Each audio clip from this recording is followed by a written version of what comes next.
Hello everyone and welcome back. It's a new year, so happy new year to all of my foodie friends watching.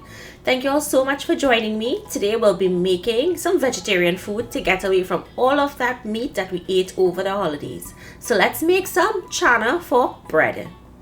This one is going to be super easy and delicious, and I made it in my Instant Pot, and you could also make it in your pressure cooker.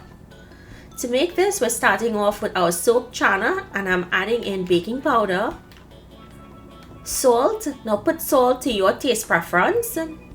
Minced garlic and green seasoning. Recipes will be found below for the green seasoning.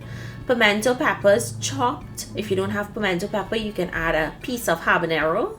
Quarter cup of chopped onion. All of the ingredients will be listed in the description box. Give this a mix, and once mixed in, just set it aside and let's put up our Instant Pot. Now, as I said, I'm using my Instant Pot, but you can also use your pressure cooker, or you can make this in your regular pot. We're going to put it on the saute mode on high, and we're adding in our oil. I'm using avocado oil.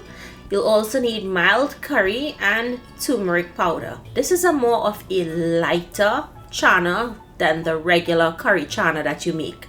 I'm switching the temperature to low once the oil came up to temperature, and I'm adding in the curry and the turmeric. You really want to drop your temperature to low when doing this because you do not want to burn the curry. We're going to allow this to toast for about a minute until it feels grainy, and you want to make sure and keep stirring it so that it does not burn. Now once that comes grainy, we're going to add in water, so about a quarter of a cup of water, and allow it to cook out. Just like you would cook it in a regular pot, you're going to cook it for about 3 minutes. It does take longer in the Instant Pot rather than the regular method. So let it cook for about 3 minutes, and you'll see the oil start separating from the curry. It's going to start bubbling, and once you see that happening, as you see here, you add in your seasoned chana. If you're using a regular pot on your stove, this will take a little longer to cook than the Instant Pot or a pressure cooker. So give that a mix, and we're going to allow it to bunge down in there, which means fry up. Going to help develop some of the flavor. And once that happens, give it a mix. Now it's not going to completely dry out. And at this point, we're going to add in some water. I use the same seasoned bowl and add in the water. Now you just want to barely cover the greens, because remember, the water is not going to evaporate, so you don't want to add too much of water in there, but you want to make sure you cover the grains.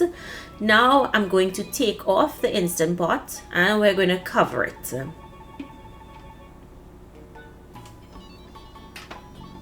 So once you cover your Instant Pot, go ahead now, and we're going to put on the pressure cook mode. It's already set for 6 minutes, but you want to set it for 6 minutes. That's just enough time if you're using small grain chana. If you're using big grain chana, set it for 8 minutes.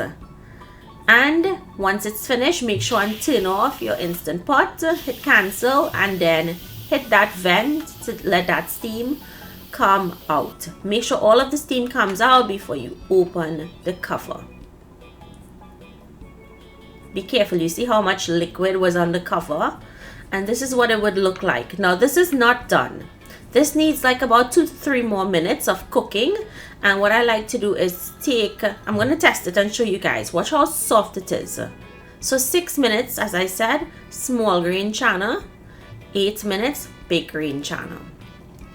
Now all I like to do now is put this back up on the saute mode, because what I want to do is just let it cook a little bit longer, but uncovered, because if you cook it longer covered, it's going to disintegrate.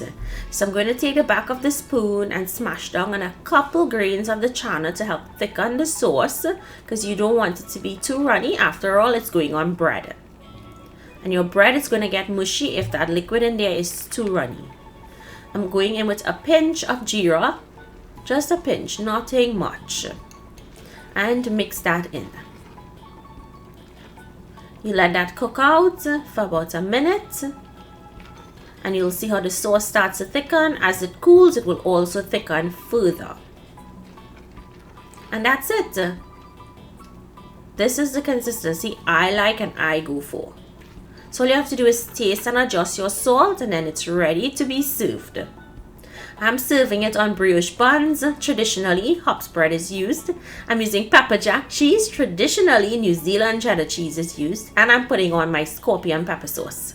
So I hope you guys enjoyed this recipe. Make it, comment down below. I hope you all have a wonderful 2022.